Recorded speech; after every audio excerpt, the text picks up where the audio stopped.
Welcome to the Slop Temple. We pray this video helps. You start by opening Safari and going straight to the tabs overview so you can control session scope. On iPhone or iPad, tap the double square tabs icon. On Mac, click the tabs button or use Shift-Command \. Once done, make sure you identify whether you want a single private tab or an entire private window. That determines the next action. You're preparing the browser context so history and cookies stay isolated when you switch modes. Now you switch into private mode to prevent local storage of history and cookies. On iPhone or iPad, long press the tabs icon or use the tabs view menu and tap New Private tab. On Mac, pick New Private window from the File menu or press Shift-Command-N.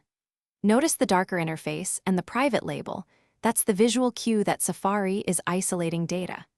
Make sure to sign in only if you want session data retained by remote services. Otherwise, avoid logins.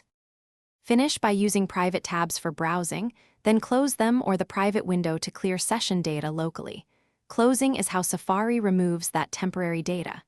To exit, open a normal tab or close private windows and reopen Safari normally. If private browsing is unavailable, make sure screen time or parental controls aren't restricting it. Once you've confirmed settings, restart the device and try again.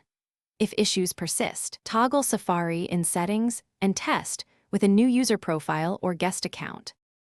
Thanks for watching. Consider subscribing if we helped you.